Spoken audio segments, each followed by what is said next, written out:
Bismillahirrahmanirrahim. Assalamualaikum warahmatullahi wabarakatuh.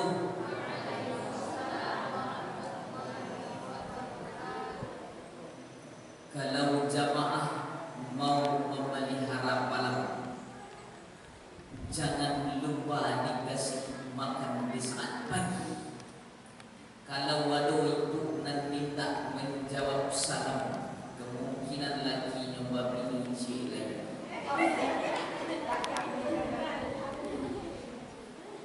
Abiyat aminan yuk.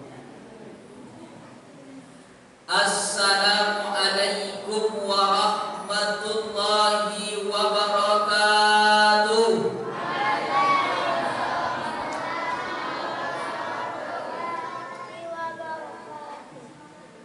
Banyak ibu takut kehilangan laki, ya tak?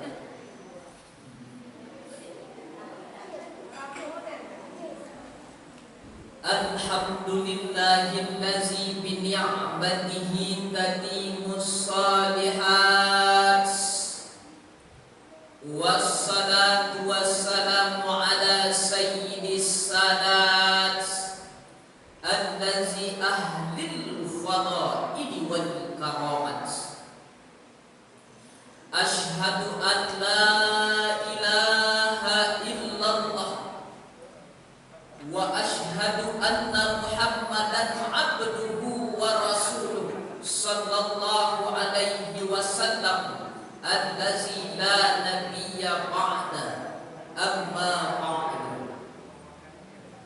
Rabbi shrah li sadri wa yassir li amri wahlul 'uqdatam min lisani yafqahu qawli. Maka bawa tasadun lain sehat, lain sehat, lain badan lain sehat bu, lain hati lain sehat pak, lain kantong lain sehat bu.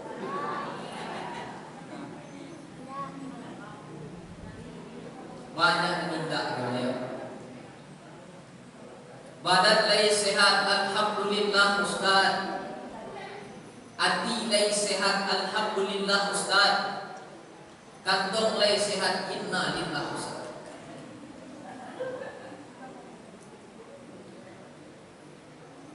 Bersyukur kita kepada Allah dengan mengucapkan alhamdulillahi rabbil alamin. Apa yang mesti kita syukuri? Hari ini kita memperingati tahun baru Islam. Allah tambah usia manusia. Allah sempatkan kita hidup bersuara dengan tahun ini. Ada seorang ulama pernah mengatakan, beliau pernah mengatakan, nikmat Allah yang paling besar di antara seluruh nikmat adalah nikmat sehat. Tapi puncak dari segala kenikmatan yang ada di atas dunia itu adalah nikmat iman. Siapa yang mengatakan itu? Namanya Syekh Mutawalli Asy-Sya'rawi, Imamul Mufassirin, imamnya ahli tafsir. 15 tahun mengajar tafsir di Makkah Al-Mukarramah. Tafsir yang beliau tulis sampai 1 meter. 1 meter tak banyak kilo lah ini menulisnya. Awak 1 meter membaca kitab sempurna. Enggak. Beliau menulis tafsir selama 1 meter. Dipanggil pula oleh presiden ke Mesir, diangkat menjadi menteri agama. Beliau yang mengatakan. Ada pula ulama yang pernah mengatakan, namanya Imam Al-Husairi. Beliau pernah menulis kitab lubuk-lubuk dulu. Beliau seorang ulama mengatakan jangan pernah jadi bantu nikmat yang Allah bagi. Tapi apa yang dicari dan dicari adalah siaran bagi nikmat. Contoh ibu bayi ke surau, bayi ke musaji, pakailah talakuang nan baru. Pas sampai di musaji, rupanya awaklah dapat saf nomor 2. Kebetulan ada kawan yang di saf nomor 1. Dicari-cari, dipandang-pandangi pas sholat, rupanya talakuang kawan baru belum. Kira-kira nan talintih di utak ibu waktu itu apa? Dima belinya, anak tokonya, para haraponya, iya dah. Kalau nampak kawan yang lebih hancur talakuangnya daripada awak, kira-kira itu tak dan terlintas di pikiran itu. Oh bu, kita kan tu. Kalau seandainya awak mencari bantuan talakuangnya, pasti akan awak bandingkan. Tapi kalau seandainya awak mencari sianan maik yang nikmat itu, pasti awak bersyukur. Oh, ini beli talakuang baru. Oh, ini beli baju baru. Awak masih bisa pula beli talakuang dan baju baru. Pasti orang itu akan bersyukur. Makanya jangan pernah cari bantuan nikmat yang Allah bagi. Tapi carilah sianan maik yang nikmat. Yang mengatakan itu adalah Imam Al-Busayri, menulis kitab Ar-Risalah Al-Busayriyah. Salawat dan salam kita doakan kepada Allah agar disampaikan kepada junjungan umat manusia, yakni Sayyidina wa Maulana Muhammad sallallahu alaihi wasallam. Assalamu alayka ya Rasulullah. Assalamu alayka ya Nabiyullah. Allahumma salli ala Muhammad wa ala ali Muhammad. Man shalla alayya salatan, barang siapa yang berselawat kepadaku sekali, sallallahu alaihi biha asyra, mendapatkan 10 barokah kebaikan. Wa khutat anhu sayyi'at, Allah ampunkan pula 10 silap salah dosa dan pernah dilakukan. Wa rufi'at lahu 10 darajat, Allah naikkan 10 tingkat derajat awak sebagai manusia. Sekali mengucapkan salawat, langsung dibalik Allah menjadi 30 kebaikan. Oh Ustaz, yo, yo. Baak kalau kami berselawat 100 kali, ada orang berselawat 100 kali? Ah, ibu ada? Ibu dah cicit. Oh Ustaz, yo, kami berselawat 1000 kali Ustaz. Ada lagi 1000 kali? Ada lagi. Ada seorang ulama di Mesir itu, namanya Maulana Syekh Ali Jum'ah, seorang ulama hadis, masih hidup. Beberapa waktu yang lalu ia datang ke Masjid Istiqlal Jakarta. Paling parah Masjid Istiqlal. Kata Syekh Ali Jum'ah itu, seandainya ada orang berselawat dalam sehari sebanyak 1000 kali, maka ketika sakaratul maut tiba, ketika sakaratul maut datang, ketika malaikat tiba mencabut nyawa, ketika itu malaikat mengapakkan sayap dan sebelah kanan dan awak mencari tampik di dalam sarungku. Itu kata Syekh Ali Jum'ah. Kira-kira bapak ibu kau percaya tak dengan kata Syekh Ali Jum'ah? Aku indah percaya, tes mati itu dulu, cuba. Tes, cuba. Betul tak kata Syekh Ali Jum'ah? Apa yang tak nak tahu?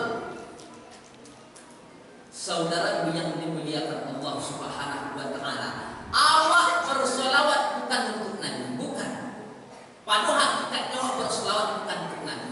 Seandainya ada orang yang maling bersolawat kan Nabi, berarti Nabi itu tak jadi Rasul. Nah, seandainya ada orang tak nyo bersolawat, apakah turun kedudukan Rasulullah itu? Nah, tapi solawat itu untuk siapa? Solawat adalah menolong diri awak. Orang yang bersolawat berarti sedang menolong diri ini. Begitu secara hakikat. Yang sama-sama kita hormati pengurus masjid. Apa nama masjidnya? Masjid Taqwa Muhammadiyah Sabang Salaret Ayir.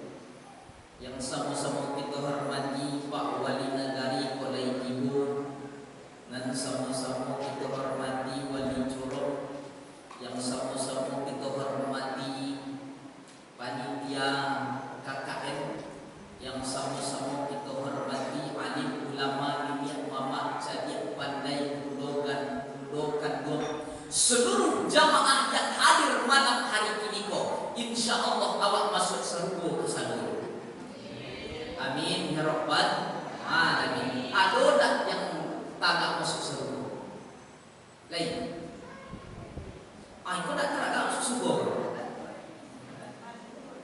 Lain teraga masuk surga? Lain.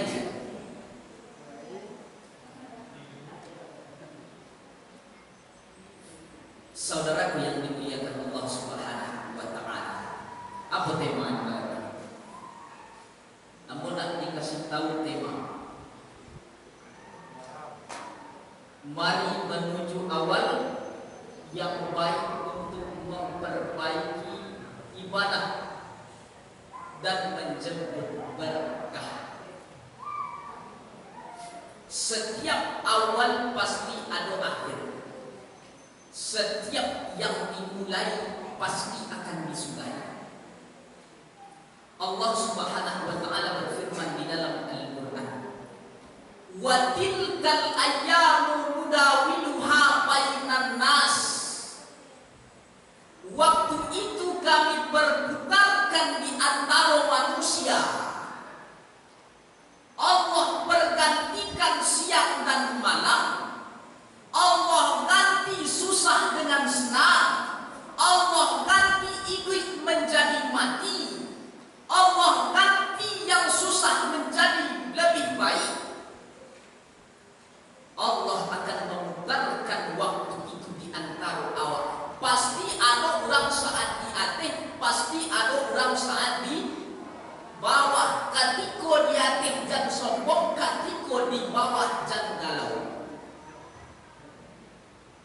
Karena Allah sudah berjanji memutarkan waktu itu. Itu sudah keputusan dan ketetapan Allah. Apa tujuannya? Tujuan Allah putarkan waktu itu, tujuannya cuma cie. Apa dan cie itu? Liya'lamallahu allazina amanu. Allah ingin menjadi iman seseorang. Makanya awal itu waktu, akhir itu waktu.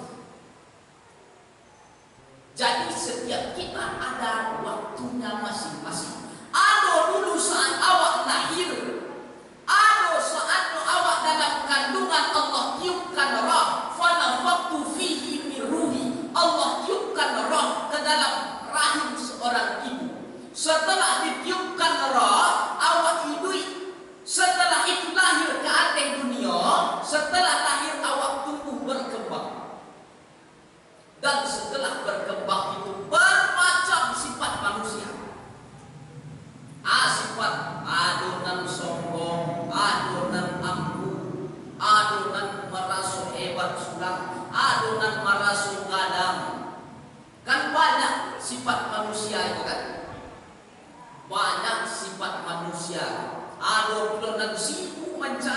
urusan orang lain. Ada pula nang sibuk mempunjiakan orang lain. Ada pula sifat manusia itu nang sibuk merapik laki orang lain. Kan banyak sifat kau. Endingnya setelah awak hidup dengan bermacam sifat, bermacam ragam, endingnya mampu. Jadi tujuan awak berjalan di atas dunia kamu.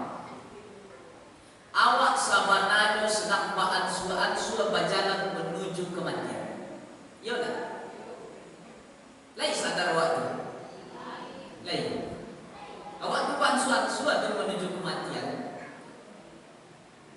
Umur makin bertambah, adonan bertambah sehari, ada setahun, lalu tahun, 3 tahun, ditambah Allah usia awak. Tapi ingat, jangkau ini nan Allah berikan, waktu nan Allah tanya itu makin berkurang.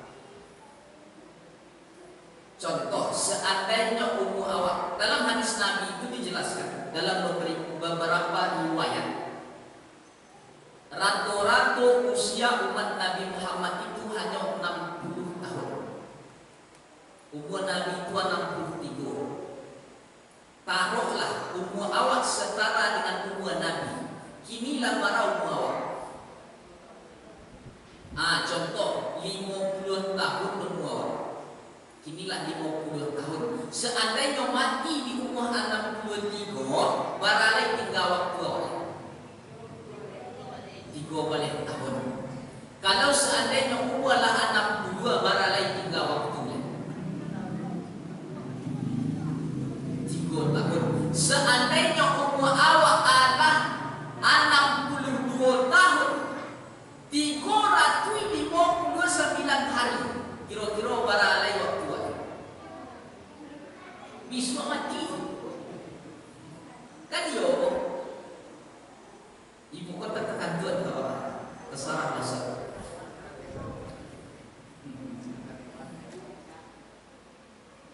Ada nan labiah siap-siap sila. Usah kau mana kui ya, namun ada mana kui kan orang teman kita. Karena yang berani hidup berani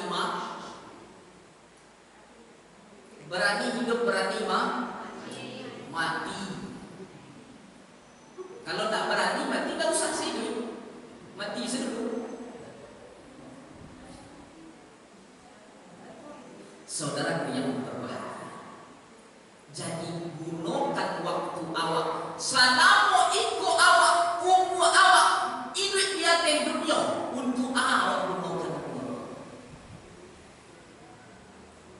Anak awak gunakan umur ke selama. Orang ada yang mempergunakan umurnya berbuat baik. Ada pula orang itu yang mempergunakan umurnya sibuk membuat judi, sibuk mengganggu urusan orang, sibuk merapik tanah orang. Ada teman itu sih. Anak lain. Tidak usah ibu menginginkan biar bos yang menginginkannya. Ingat kurang-kurang yang sibuk merapik tanah kurang, nanti di alam kubur dililitkan 7 lapis tanah ke leher, dicakir oleh tanah, bawalah tanah itu mati. Mana orang mati selama kau membawa tanah? Dah kan? Tidak. Silahkan ismasyita, hidup sesuka hatimu. Fa innaka mayyit, sesungguhnya engkau akan menjadi bangkai yang busuk dan kotor. Awak kau akan jadi bangkai ke sana. Oh, contohlah awak yang terhormat dengan pangkat jabatan kedudukan yang mulia. Apa biasa kalau di mana mulia orang. Yang akan ceramah adalah Al-Mukarram Al-Ustaz Zikra Maulana yang pernah tayang di TV. Tapi yang nyata. Oh, Ustaz yang sedang terkenal hari ini di Sumatera Barat, macam-macam orang dimuliakan, silakan dimuliakan. Ingin itu kekamati saja. Oh, yang bangga dengan tanya oto mewah, silakan bangga, diberi kamati.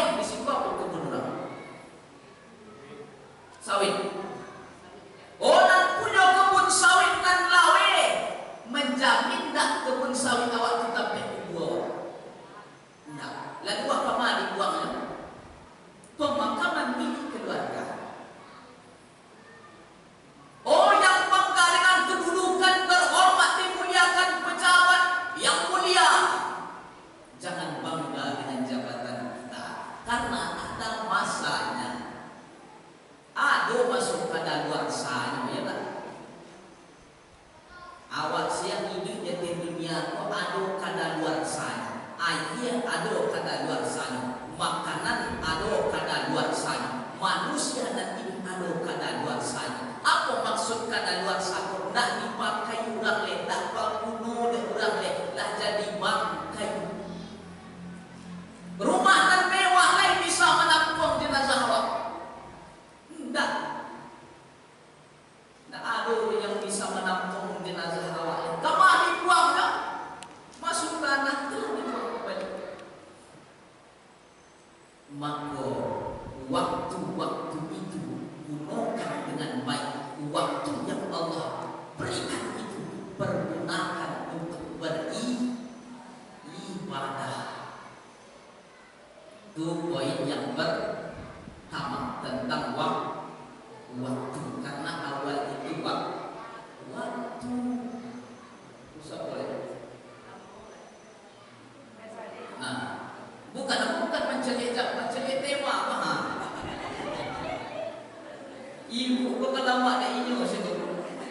Amo 5 atau sejam full. Amo tak ada korupsi dah.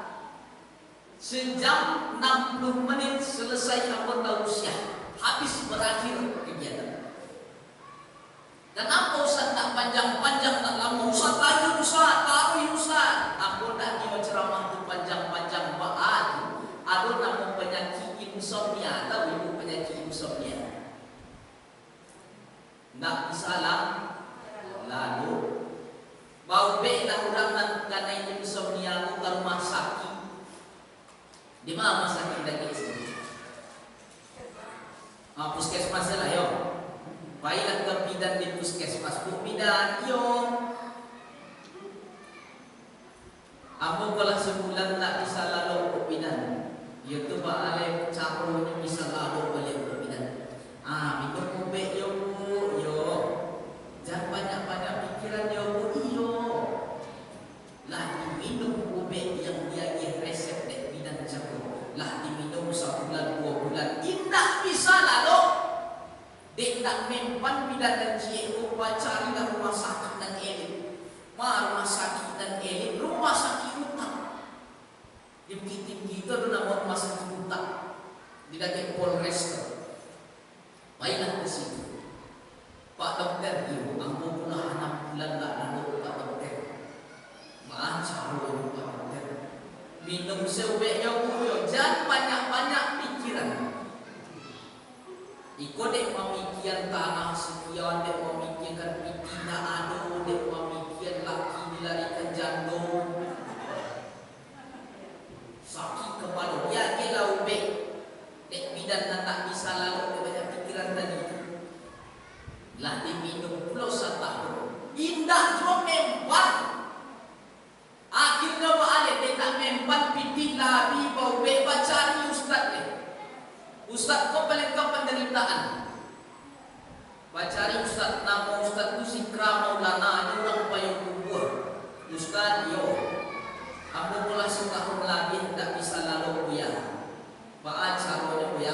Aman tu tanganku, tak usah panik pikir itu. Baca caranya ustaz, tak perlu keluar biaya, tak perlu keluar anggaran, tak perlu bagi minyak bagi segala macam untuk bayi kopek. Tak perlu cari dokter, tak perlu. Terus caranya ya, caranya cuma dulu ayam buat kopek kok. Yang pertama datang hari Jumat jam 2 balik siang kamu sendiri, atau mendanakan nambah pengajian. Anu layak naik kata mimbar pula lama kalau ganti di belakang.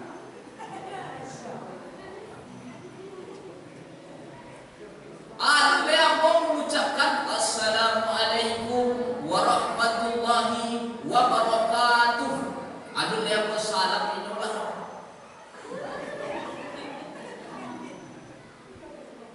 Dek sakingkan lama lalu talung kuit tasajana paserak-serak aja juga.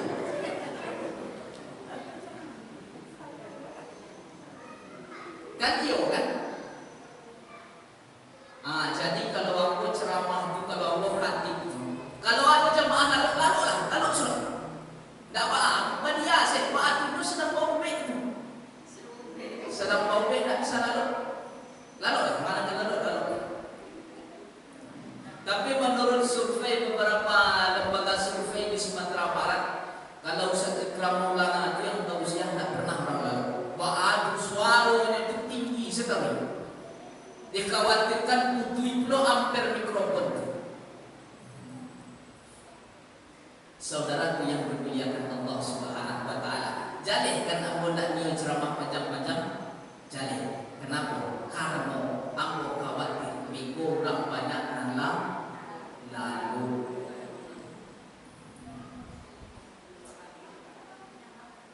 Masuk poin yang ke berapa? Jamaah pendukung. Aku sebenarnya bukan tak tahu, cuma mau mentes jamaah mulai fokus ke apa poin tak.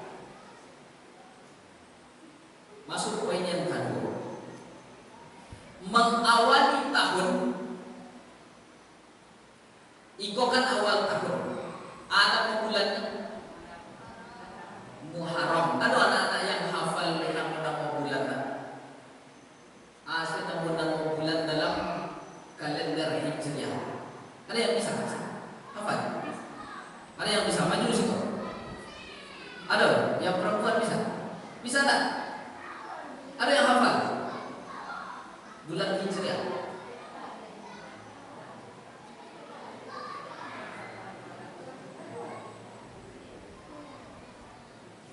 Ada yang bisa? Ada yang bisa? Oh, tidak ada bisa. Jadi mulai apa aja lagi? Insya Allah kalah, insya Allah tidak.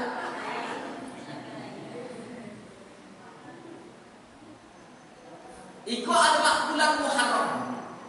Mulai no tahun Muharram ko, bulan Muharram ko, mulai no katiko azan maghrib berkumandang. Allahu Akbar, Allahu Akbar. Alai raja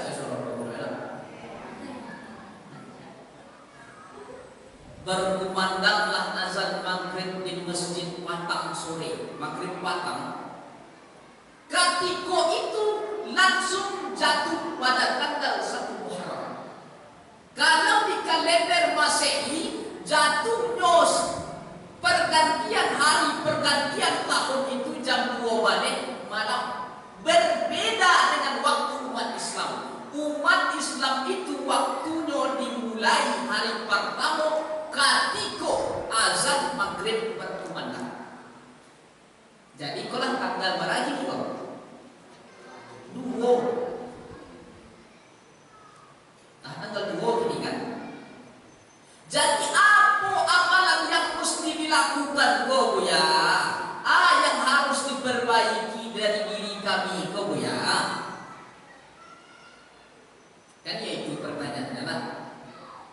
Kamana ada kau ya? Di awal tahun itu awali dengan memperbanyak tobat. Ya ayyuhallazina amanu tubu ila Allah taubatan. Wahai orang-orang yang beriman, bertobatlah engkau kepada Allah dengan tobat nasuha. Ba'acaranya tobat nasuha Ustaz. Cara bertobat itu sangat mudah. Bego biswa. Mandi tobat itu sama je mandi wajib. Kalau tak paham mandi wajib akulah kiamat dunia. Sama je mandi wajib, cuma niatnya ambo berniat mandi tobat billahi ta'ala. Setelah mandi itu salat sunat tobat 2 rakaat. Salat sunat tobat. Setelah salat itu barulah kita mohon ampun. Jangan lupa akrabu ma yakunu min rabbih fa huwa sajid. Orang yang paling dekat dengan Allah, orang yang paling dicintai oleh Allah, orang yang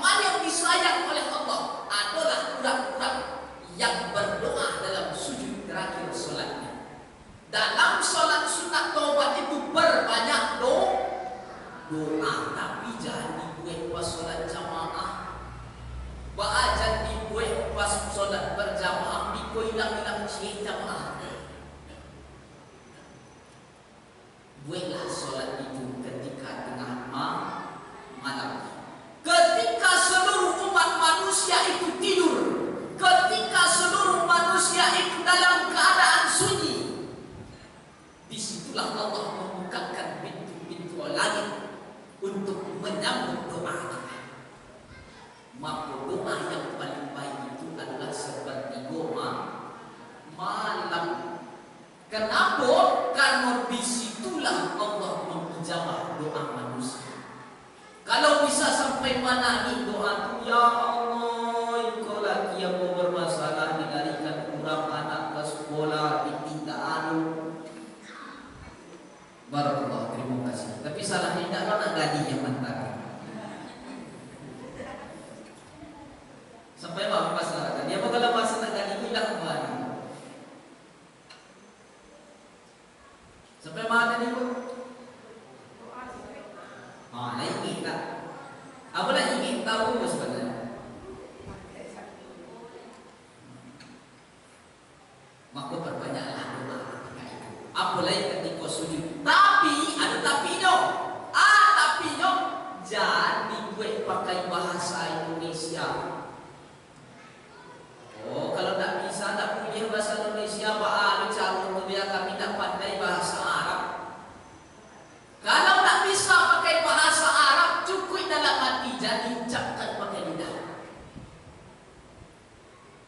Karena solat itu harus berbahasa Arab. Jadi boleh pakai bahasa Indonesia. Itu pantangannya. Tapi sepanjang awak, sepanjang awak, ambillah, lakukanlah. Untuk apa awak berdoa dalam sujud itu? Tempat kaki yang paling hina rendah diinjak. Kita niko yang paling rendah kan? Kepala keramik itulah yang paling rendah. Dan kening itu ditempelkan ke lantai yang hina rendah itu. Disitulah awak merasa rendah di hadapan Allah. Dan awak butuh dengan Allah. Dan segala beban pikiran yang ada itu lepaskan seluruhnya kepada Allah, serahkan kepada Allah. Tapi cukup ke Allah aja yang masalah awak. Jangan dikecek lo kawan. Iko kan nek candu ibu kau kan ada tukang gosip kan. Masalah awak baca itu aja kau dah. Tentang rumah tangga awak baca itu aja kau dah. Kalau beko khawatirnya kalau ibu menceritakan ke kawan, yuk kawan laki usaha baru sana. Beko menceritakan heboh sekampung. Makanya berhati-hati, cukup kadukan masalah kita kepada Allah Subhanahu wa Ta'ala. Jangan pernah laporkan kadukan masalah kita kepada orang. Kalau seandainya awak bergantung pada seseorang, bersandar pada seseorang, orang itu akan hilang. Aku kalau menceritakan sesuatu itu ke orang, aku tak percaya. Oh kan sana dia kurang percaya aku. Cukup ke Allah sewa mengandung masalah awak. Jangan kau orang. Jangan kemana-mana, akan kita lanjutkan setelah yang satu ini iklan.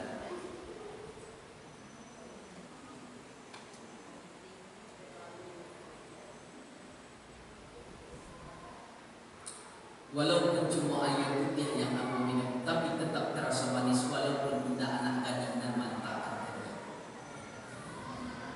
Ustaz Wado, sekali bahasa. Iyalah.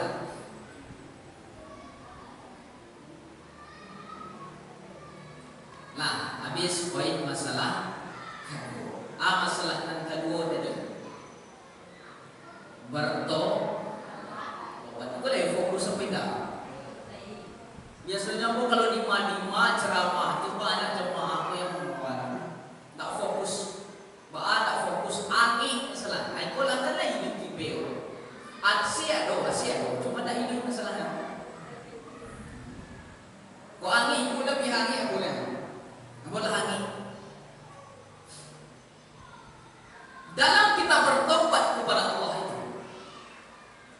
Yang paling penting, paling inti dalam taubat itu adalah mengucapkan istighfar.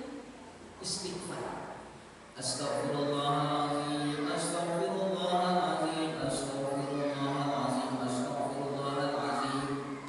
Ada orang yang tak bisa astagfirullah. Astagfirullah Rabbal baraya,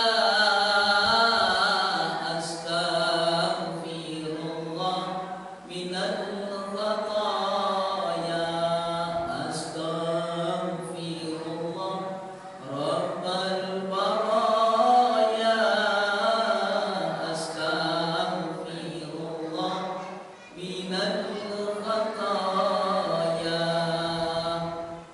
Ketika kita mengucapkan istighfar itu, kita sadar diri. Orang yang jadi masalah ini kok banyak tidak sadar diri, tidak tahu diri, tak tahu diri. Apa lain kan jadi masalah, tak tahu diri pun.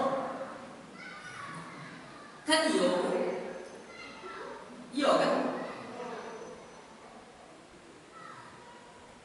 Makanya sadar diri, rendahkan diri kita.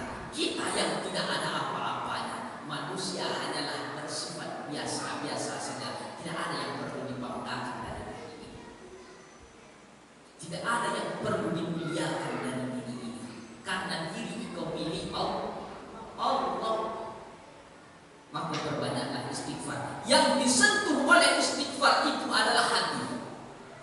Qallama yuqallibu qalbinya yang bersifat berbolak-balik ala jasadil mudghah. Ketahui dalam diri manusia itu ada sakumpal. Iza salahat salahal jasadu kulluh. Kalau dan sakumpal itu buruk perbuatan manusia. Wa izal fasadat jasadu kulluh. Kalau itu eloklah perbuatan manusia. Itu ala wahya qalbu, dia adalah hati. Maka hati itu kan disentuh oleh istighfar. Cara membersihkan hati itu salah satunya dengan istighfar. Puncak dari kebahagiaan hidup itu, siapa orang yang paling bahagia ini? Orang yang paling lapang. Contoh, awak punya hati nan sampai pas lo baca kata tetangga, kira-kira lapang dunia kau tu sampai, yo kamu mau buka pintu jendela, dibuka pintu rumah, rasul-rasul kan nampak siapa yang ada ya kan? Asal anda buka pintu tu khawatir rasul-rasul kan nampak inyo senang kami basuh doh. Itu sampingnya dunia kalau hati samping. Maka orang yang paling bahagia, orang yang paling tenang hidupnya itu adalah orang dan hatinya lapang. Dan cara membersihkan hati itu adalah dengan ana bizikrillah tatma'innul qulub. Allah akan berikan ketenangan ke dalam hati orang yang beriman dengan cara berzikir. Salah satu zikirnya adalah istighfar kepada Allah Subhanahu wa ta'ala. Maka berbanyak istighfar. Ada seorang ulama ini tinggal di Madinah. Suatu saat ini dia berkunjung ke Baghdad, Irak. Zaman dulu kan orang tua dulu Unda ada apalagi tempat tabang zaman itu dulu ada. Berjalanlah berhari-hari dari Madinah ke Irak. Nggak tahu kosnya yang memanggil, tak jelas tujuan ulama. Berhari-hari berjalan ke Irak, sampai di Irak singgah di sebuah masjid. Salat maghrib, salat isya, setelah isya hari pun larut malam. Di usia kedua, setelah di usia ini basuh di luar itu dengan tukang roti. Sampai di luar basuh dengan tukang roti. Dia nak jalan tujuan dong. Dia ajak menginap dan tukang roti. Selama 3 hari. dalam Islam matamu kalau orang 3 hari. Lebih dari 3 hari itu namanya menetap. Nah, ini sadar loh. 3 hari dia bertamu kalau orang lalu di rumah orang. Kalau lewat dari itu tak bertamu lagi. Lah 3 hari dia bertamu ke rumah penjual roti. Kos sebelum dia pulang bertanya dulu. Selama aku menemani engkau di rumahmu dan selama engkau menjual roti, tidak pernah berhenti mulut itu mengucapkan istighfar. Apa doa yang tak dikabulkan Allah? Seluruh doaku kecil penjual roti dikabulkan oleh Allah Subhanahu wa taala. Yang aku minta dikabulkan Allah. Tapi ada cik doa yang tak dikabulkan Allah sampai kini. Doa itu sebelum aku mati atau sebelum Imam Ahmad bin Hanbal meninggal, perjumpakan namanya. Ternyata yang datang bertamu itu adalah Imam Ahmad bin Hanbal. Itulah berkah dari istighfar. Maka perbanyak istighfar kepada Allah supaya apa? Hati tenang, doa makbul. Itulah yang perlu diperbanyak setiap hari. Kan istighfar kau kan tak harus duduk di atas sejadah. Kan tak begitu. Fa'inna itu ke sawah beko istighfar astagfirullahaladzim, astagfirullahaladzim. Fa'in beko ke parah panen sawit, memumput sawit, baca istighfar astagfirullahaladzim. Tapi jangan karek-karek astagfirullahaladzim. Radulah itu. Makasih aku.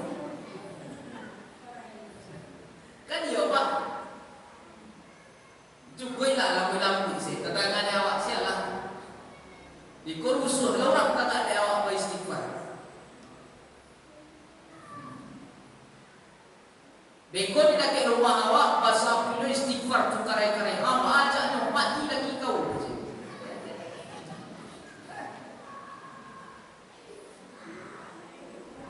Maka berbanyak istighfar kepada Allah Subhanahu wa taala. Jangan lupakan istighfar. Lamara amal banyak yang disampaikan tadi ada dan ini. Selawat 1000 kali. Bertobat sebuah amalan dulu. Engkau kerajuan semua. Setelah itu zikir, salah satu zikir itu istighfar. Nanti buah malam yang kau sampaikan lain kekerajuan tak dulu. Kadang insya Allah jemaah kau kini serta kanan Ustaz tapi kau kan luar itu hilang bahan Ustaz.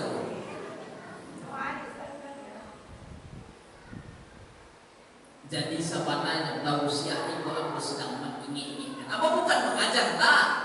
Apa bukan mengajar jemaah tidak? Tapi aku hanya mengingatkan. Manusia itu berasal dari kata nasia dulu. Jadi manusia apa sifatnya panumpo, ya tak? Diinginkan oleh tausiah. Orang dan lumpo diinginkan dengan tausiah. Tausiah itu artinya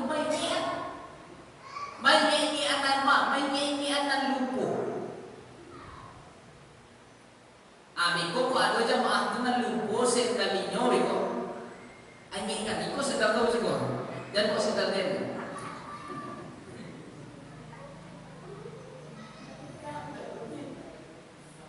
Itu tahu siapa itu? Karena mengingatkan. Iya tak kira? Ustaz waduh, Alah, masuk poin selanjutnya. Lah berapa poin mau sampaikan? Entah 3 tak berapa. Ada yang ngecek sampai, ada yang ngecek 3, ada yang ngecek 5. Tak jadi Ustaz pulang sawak lagi ngecek 5. Rupanya lah 50 minit yang bertausiah. Itulah cepat waktu berlalu kalau berada di samping. Poin yang ambil tadi adalah awak perbaiki hubungan awak dengan Allah. Perbaiki hubungan dengan Allah, taubat, zikir, perhatian hati. Ini poin yang keempat. Setelah perbaiki hubungan awak dengan Allah, hablum minallah, setelah itu perbaiki hubungan awak dengan sesama awak. Cara memperbaiki hubungan antar sesama kita. Cara itu.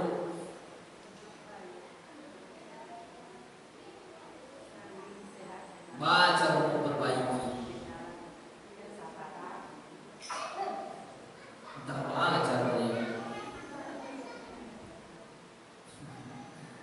Ada orang pernah bingung bagaimana cara memperbaiki.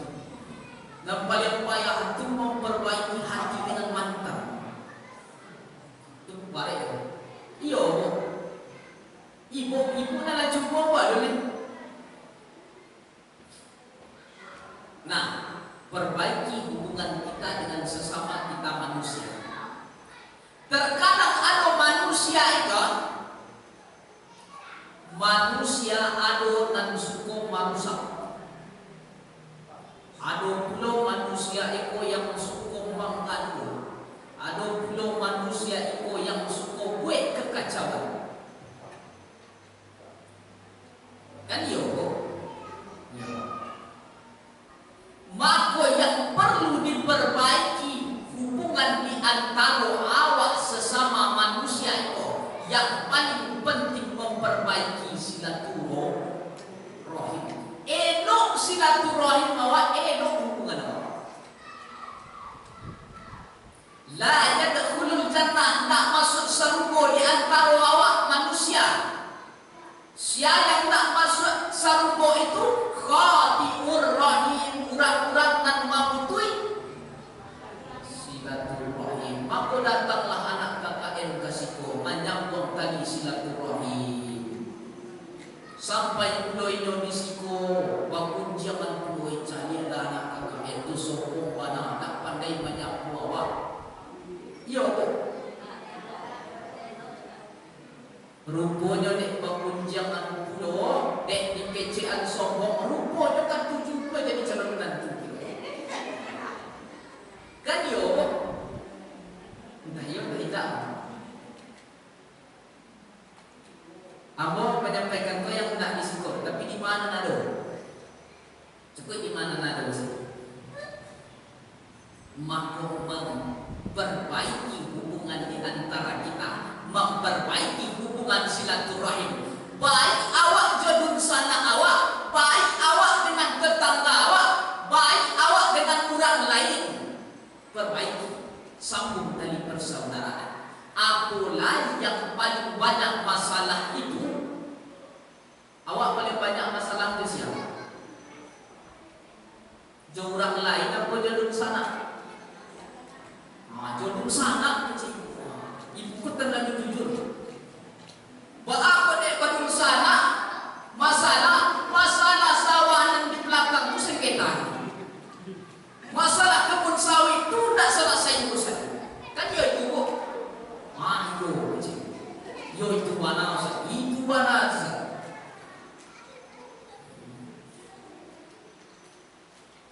Jangan gara-gara masalah yang sepele, harta yang sedikit, hubungan kita menjadi rusak. Amanat bermasalah tanah selesaikanlah tanah supaya hidup balik. Urang kalaulah rusak hati sekali itu rusak semua hidup itu. Awak kalaulah rusak hati ke orang itu semua hidup. Baca aku nak kalian sapu-sapu nih. Iya tak?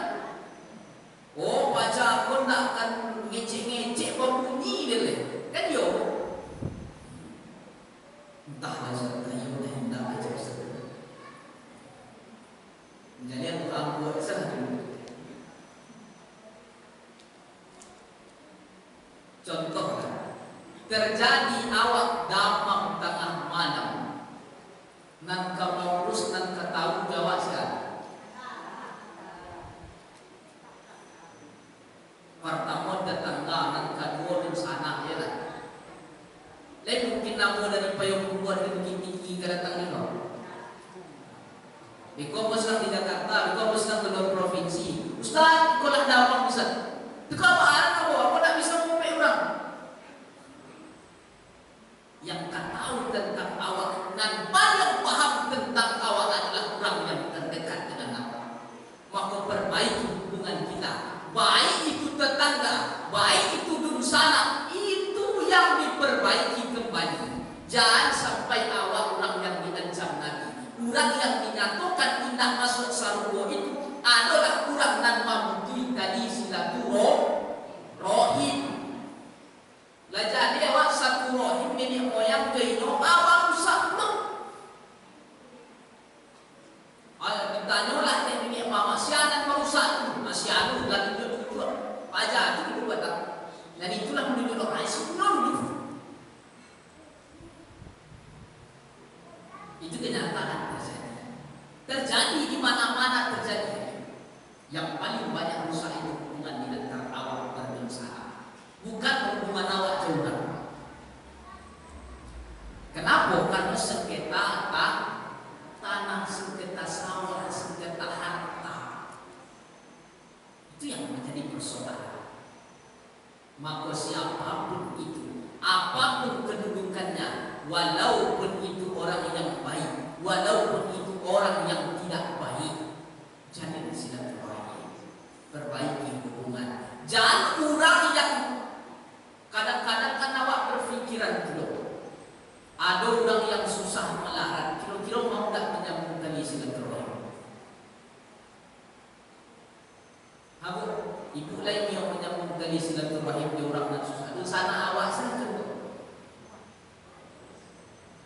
Ada lagi yang tidak.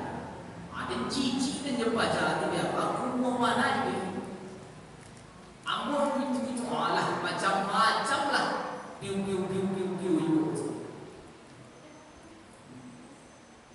Jangan pandang kedudukan status seseorang. Yang membedakan di antara awak manusia apa? Yang membedakan.